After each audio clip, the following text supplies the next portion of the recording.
महर्षि जी, हम अपने मन से किसी भी चीज या व्यक्ति के खो जाने के डर को कैसे निकालें? भगवान से जुड़ करके, क्योंकि यहां सब खोएगा, पक्का समझ लो। दुखालयम अशाश्वतम, यहां सब नाशवान है। कब कौन मर जाए, कब कौन खो जाए इस संसार में पता नहीं।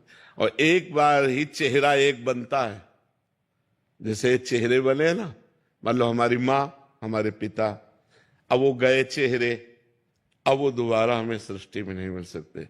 लाख चिंतन करो लेकिन वो माँ नहीं मिलेगी, वो पिता नहीं मिलेंगे, वो पति नहीं मिलेंगे, वो पत्नी नहीं मिलेगी, वो पुत्र नहीं मिलेंगे। मिल जाएंगे माँ जैसे, लेकिन माँ नहीं मिलेगी। हम इतना प्यार करते हैं और वो कब बिछुड़ जाए कोई भरोसा नहीं, किस समय कौन बिछुड़ जाए कोई भरोसा नहीं है। अब जब बिछुड़ गया तो हम जिए कैसे, क्योंकि हम उससे प्यार कर रहे थे। अब उसकी पूर्ति कहीं होने वाली नहीं। बोले ये तो माँ जैसी हैं, ये हमारे भाई जैसे हैं, लेकिन भाई जैसे हैं, भाई थोड़ी है ना, माँ थोड़ी है ना। तो वो पूर्ति नहीं होने वाली, वो पूर्ति भगवान से हो सकती है, सिर्फ भगवान से। भगवान चाहे तो अनंत माताओं जैसा प्यार हमें देकर, एक माता का क्या, अनंत माताओं जैसा प्यार देकर हमें तृप्त कर सकते हैं। तो हमें लगता है हमें भगवान से जुड़ना चाहिए, उन्हीं को अपने तुमेव माता च पिता तुमेव, तुमेव बंधुश्च सखा तुमेव, तुमेव विद्या द्रविणं तुमेव, तुमेव सर्वम मम देव देव। आप ही मेरे सब कुछ हो। तो वो अविनाशी हैं, उनसे जो हमारा प्यार हुआ वो कभी टूटने वाला नहीं, क्योंकि वो अविनाशी हैं। और ये शरीर मरण धर्मा है। अगर हम शरीरों से प्यार करेंगे तो कभी भी कोई भी शरीर नष्ट हो सकता है, इसकी कोई गारंटी नहीं कि कल हम बोलेंगे कि नहीं, है नहीं। इसके इतना भयावह संसार है कि अब दोबारा हम लोग मिल पाएंगे कि नहीं, इसके कोई गारंटी नहीं है।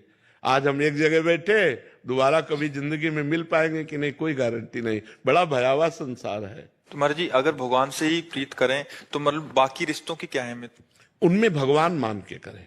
जैसे पत्नी में तो भगवान देखें, पति में देखें तो भगवान देखें। भगवान मान के प्यार करें तो फिर हमें शोक नहीं होगा, क्योंकि जिस भगवान से हम प्यार करते तो आज भी हमारे पास है। रूप अलग हो गया, रूप नष्ट हो गया, शरीर नष्ट हो गया, लेकिन भगवान तो हमारे हैं। तो हम वियोग को प्राप्त नहीं होंगे। जिससे हम प्यार करते हैं वही चला गया तो अब जिए कैसे, उसके बिना कैसे जिए। चाहे वो माँ हो, चाहे वो पिता हो, चाहे वो पति हो, चाहे वो पत्नी हो। जब हम दिल से प्यार करते हैं और वो हमारे से बिलग हो जाता है और कभी नहीं मिलेगा, तो उस सोच मात्र से हमारा हृदय व्यथित हो जाता है। फिर बहुत परेशानी हो जाती, जीना मुश्किल हो जाता है। फिर ऐसा लगता है अब कैसे जिए, किसका सहारा लें।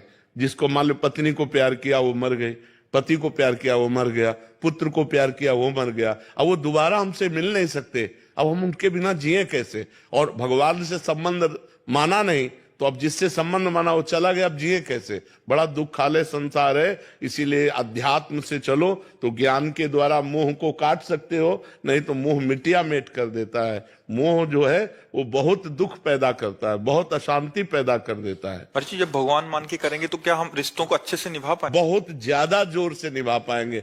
अभी तो हम शरीर मान करके कर रहे हैं, और जब उनमें देखते हैं मेरा भगवान है तो और बढ़िया प्यार होता है, और अधिक प्यार होता है। पर वो प्यार बंधन कारक नहीं होगा। जिसे हम अपना भगवान मानते हैं वो बंधन कारक प्यार नहीं होगा, और जिसे इंसान मानकर प्यार करते हैं वो बंधन कारक होगा, वो बंधन कारक होगा। महर्षि, सामने वाले भगवान अगर प्रतिकूल व्यवहार करें तो सह जाएंगे कि मेरा प्रीतम है ना, मेरे प्यारे तुम ही हो। अगर तुम मुझे रुलाना चाहते हो, दुख देना चाहते हो, इसमें तुम्हें मुस्कुराहट है तो मैं रोऊंगी, दुख सहूंगी, आप मुस्कुराओ। प्यार का मतलब क्या होता है कि अगर तुम मुझे दुख देकर सुखी होना चाहते हो तो तुम सुखी रहो, यही मैं चाहती हूँ। तुम सुखी रहो, तुम प्रसन्न रहो, तो वो सदैव आनंदित रहेगा जिसके अंदर ऐसे भाव है। ऐसा प्यार तो बहुत कम देखने। हाँ, तो इसीलिए प्यार नहीं कहते। ये जो कहते हैं प्यार थोड़ी है, ये तो वासना की पूर्ति के लिए बोलते हैं। अपनी इच्छा की पूर्ति के लिए, अपनी कामना की पूर्ति के लिए कहते हैं मैं तुमसे प्यार करता हूं। उनसे प्यार थोड़ी करता है, वो तो अपनी वासना से प्यार करता है। उसकी वासना के विपरीत हो जाए फिर देखो वो डायलॉग बदल जाएंगे।